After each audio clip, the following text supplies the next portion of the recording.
नमस्कार दोस्तों, आज मैं आपको सुनाने जा रही हूँ हिंदी के महान साहित्यकार मुंशी प्रेमचंद्र की एक बेहद मार्मिक और सोचने पर मजबूर कर देने वाली कहानी धिक्कार भाग 2। यह एक ऐसी लड़की की कहानी है जो बचपन में ही विधवा हो जाती है और उसके जीवन का दुख कभी उसका पीछा नहीं छोड़ता। ये कहानी उस समय के समाज की कठोर सच्चाई को दिखाती है और विधवा पुनर्विवाह जैसे महत्वपूर्ण विषयों पर भी प्रकाश डालती है। तो आइए सुनते हैं धिक्कार।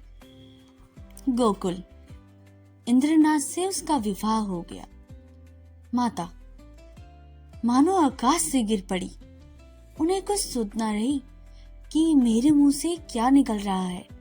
कुलंगार, भड़वा, हरामजादा, न जाने क्या क्या कहा उन्होंने। यहाँ तक कि गोकुल का धैर्य चरम सीमा का उल्लंघन कर गया। उसका चेहरा लाल हो गया। त्योरियां चढ़ गई। बोला, अम्मा बस करो, अब मुझसे इससे ज्यादा सुनने का सामर्थ्य नहीं है। अगर मैंने कोई अनुचित कर्म किया होता तो आपकी जूतियां खाकर भी मेरे सर न उठता, मगर मैंने कोई अनुचित कर्म किया ही नहीं है। मैंने वही किया जो ऐसी दशा में मेरा कर्तव्य था और जो हर एक भले आदमी को करना चाहिए। तुम मूर्ख हो, तुम्हें नहीं मालूम कि किस समय क्या प्रकृति है। इसलिए अब तक मैंने धैर्य के साथ तुम्हारी गालियां सुनी। तुमने और मुझे दुख के साथ कहना पड़ता है कि पिताजी ने भी मानी की जीवन को नारकीय बना दिया था। तुमने उसे ऐसी ऐसी ताड़नाई दी जो कोई अपने शत्रु को भी ना देगा, इसलिए ना कि वह तुम्हारी आश्रित थी, इसलिए न कि वह अनाथनी थी। अब वह तुम्हारी गालियां खाने ना आवेगी। जिस दिन तुम्हारे घर विवाह का उत्सव हो रहा था, तुम्हारे ही एक कठोर वाक्य से आहत होकर वह आत्महत्या करने जा रही थी। इंद्रनाथ उस समय ऊपर ना पहुंच जाता तो आज हम और तुम सारा घर हवालात में बैठा होता। माता ने आंखें मटकाकर कहा, ओहो, कितने सपूत बेटे हो तुम कि सारे घर का संकट से तुमने बचा लिया। क्यों ना हो, अभी बहन की बारी है। कुछ दिन में मुझे ले जाकर किसी के गले में बांध देना, फिर तुम्हारी चांदी हो जाएगी। यह रोजगार सबसे अच्छा है। पढ़े लिख कर क्या करोगे? गोकुल मर्म वेदना से तिलमिला उठा। व्यथित कंठ से बोला, ईश्वर ना करे कि कोई बालक तुम जैसी माता के गर्भ से जन्म ले। तुम्हारा मुंह देखना भी पाप है। यह कहता हुआ वह घर से निकल पड़ा और उन्मत्तों की तरह एक तरफ चल खड़ा हुआ। जोर के झोंके चल रहे थे, पर उसे ऐसा मालूम हो रहा था कि सांस लेने के लिए हवा नहीं है। एक सप्ताह बीत गया, पर गोकुल का पता नहीं। इंद्रनाथ को बंबई में एक जगह मिल गई थी। वह वहां चला गया था। वहां रहने का प्रबंध करके वह अपनी माता को तार देगा और तब सास और बहू भी वहां चली जाएंगी। वशीधर को पहले संदेह हुआ कि गोकुल इंद्रनाथ के घर छिपा होगा, पर जब वहां पता न चला तो उन्होंने सारे शहर में खोज पूछ शुरू कर दी। जितने मिलने वाले मित्र, स्नेही, संबंधी थे, सभी के घर गए, पर सब जगह से साफ जवाब पाया। दिन भर दौड़ धूप कर शाम को घर आते तो स्त्री को आड़े हाथ लेते और कोसों लड़कों को पानी पी पी कर कोसते। ना जाने तुम्हें कभी बुद्धि आएगी भी या नहीं। गई थी चुड़ैल, जाने देती, एक बोझ सिर से टला। एक मेहरी रख लो, काम चल जाएगा। जब वह न थी तो घर क्यों भूखा मरता था। विधवाओं के पुनर्विचार चारों ओर हो रहे थे। यह कोई अनहोनी बात नहीं है। हमारी बस की बात होती तो विधवा विवाह के पक्षपातियों को देश से निकाल देते, शाप देकर जला देते, लेकिन यह हमारे बस की बात नहीं। फिर तुमसे इतना भी ना हो सका कि मुझसे तो पूछ लेती। फिर तुमसे इतना भी ना हो सका कि मुझसे तो पूछ लेती। मैं उचित समझता करता।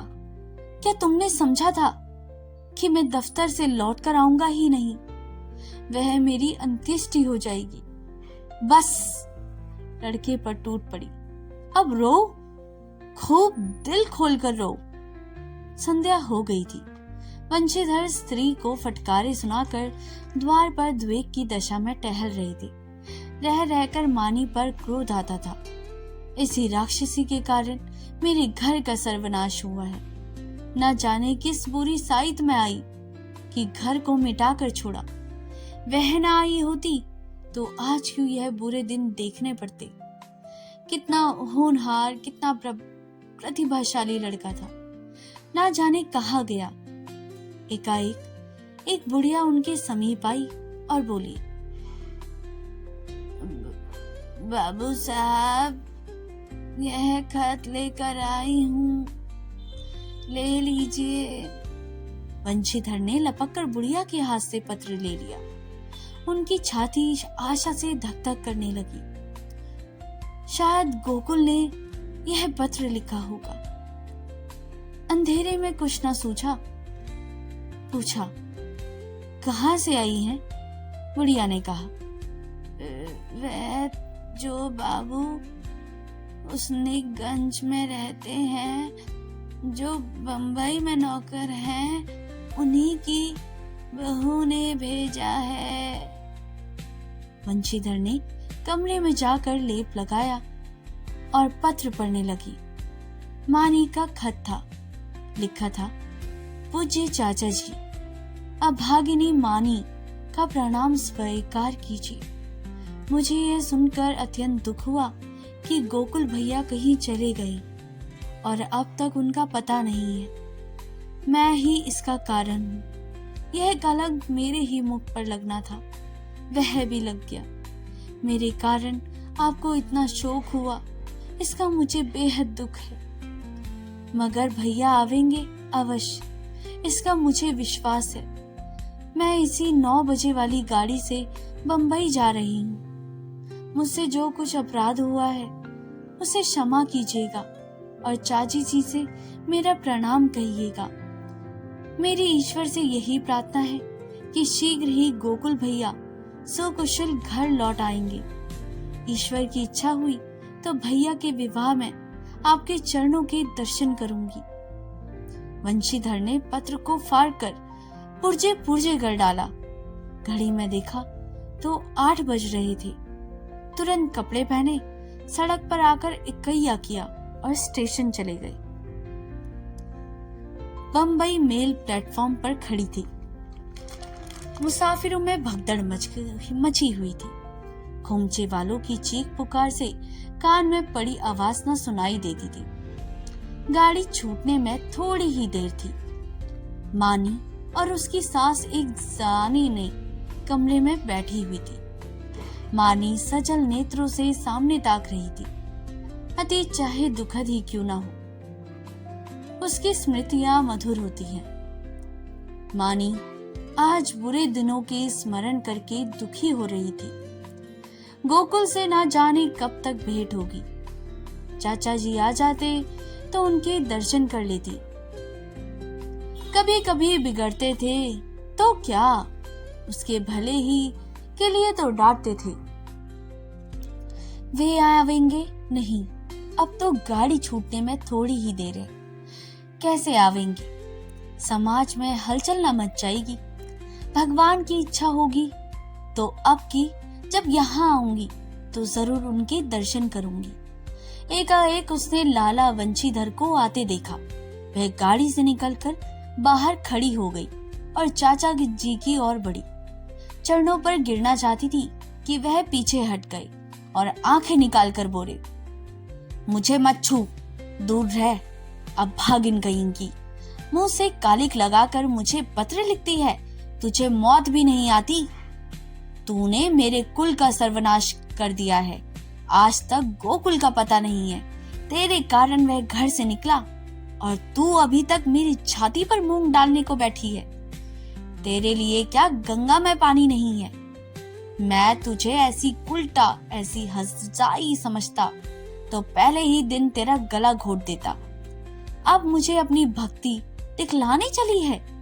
तेरे जैसी पापिनियों का मरना ही अच्छा है, पृथ्वी का बोझ कम हो जाएगा। प्लेटफॉर्म पर सैकड़ों आदमियों की भीड़ लग गई और वंशीधर निर्लज भाव से गालियों की बौछार कर रहे थे।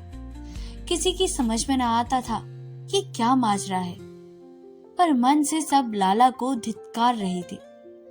मानी पाषाण मूर्ति के समान खड़ी थी, मानो वह वहीं जम गई हो।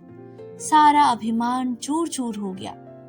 ऐसा जी चाहता था कि धरती फट जाए और मैं उसमें समा जाऊं। कोई वज्र गिरकर उसके अधम जीवन का अंत कर देगा। इतने आदमियों के सामने उसका पानी उतर गया। उसकी आंखों से पानी की एक बूंद भी ना निकली। हृदय में आंसू थे। उसकी जगह एक दानवाल सा दहक रहा था, जो मानो वेग से मस्तिष्क की ओर बढ़ता चला जाता था। संसार में कौन जीवन और कितना अधम होगा। सास ने पुकारा, बहू अंदर आ जाओ।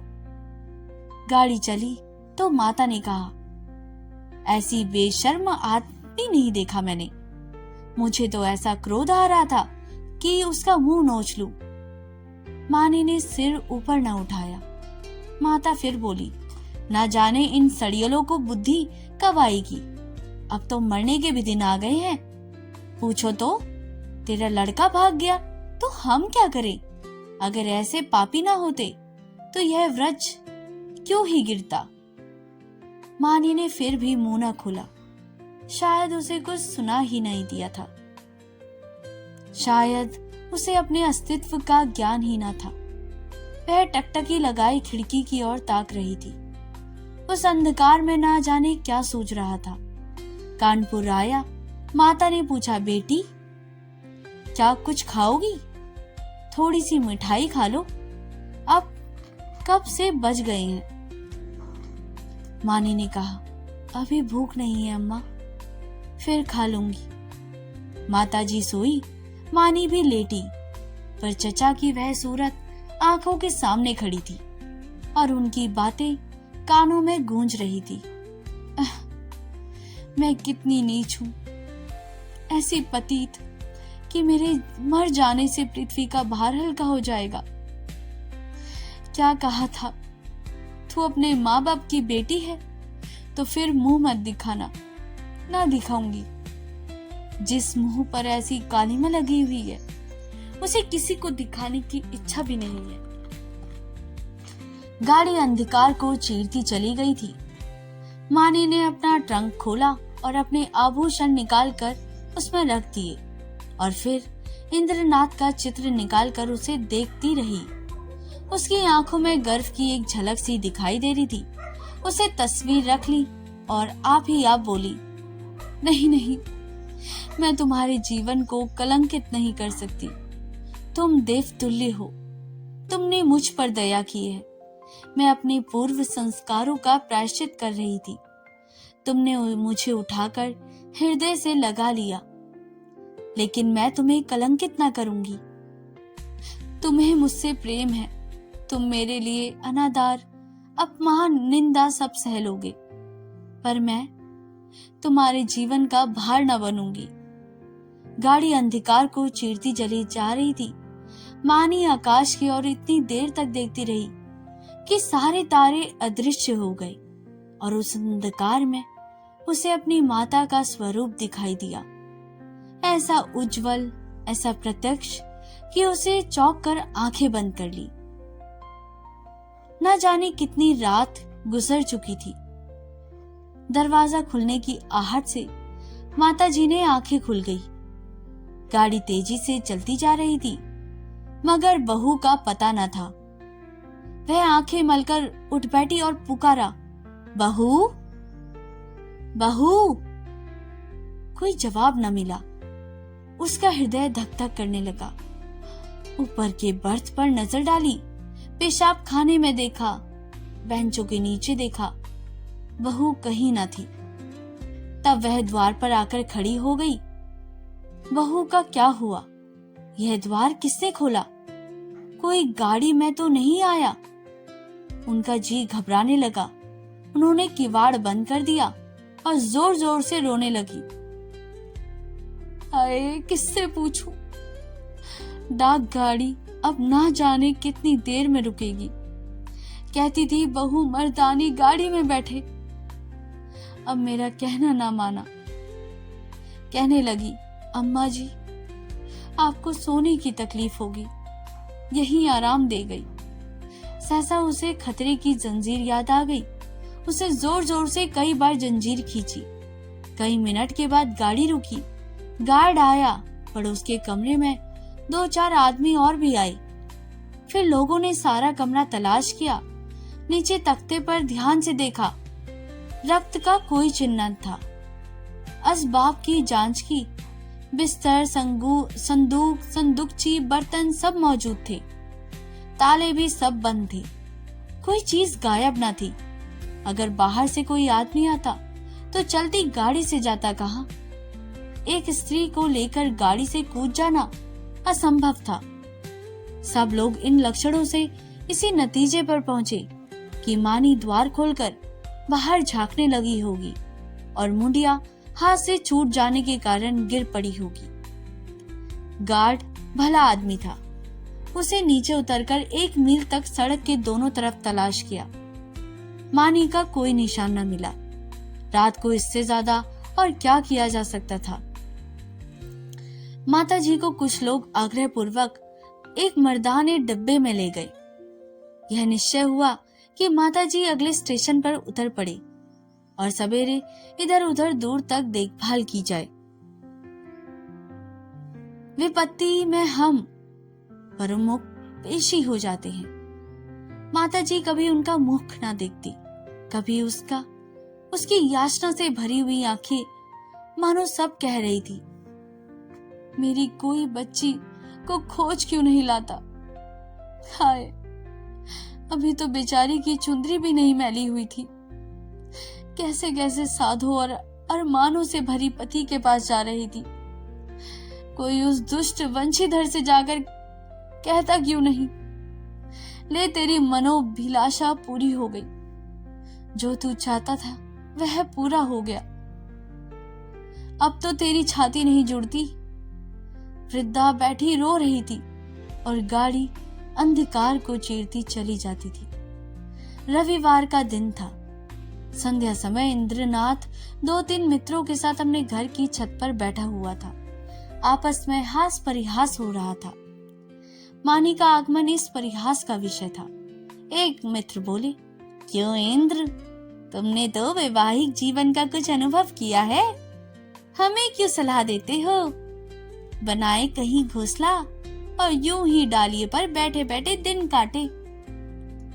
पत्र पत्रिकाओं को देखकर तो यही मालूम होता है कि वैवाहिक जीवन और नर्क में कुछ थोड़ा सा ही अंतर है। इंद्रनाथ ने मुक्कार कर कहा, यह तो तकदीर का खेल है भाई। 16 आना तकदीर का। अगर एक दशा में वैवाहिक जीवन में नरक तुल्य है तो दूसरी दशा में स्वर्ग से कम नहीं। दूसरे मित्र बोले, इतनी आजादी तो भला क्या रहेगी? इंद्रनाथ,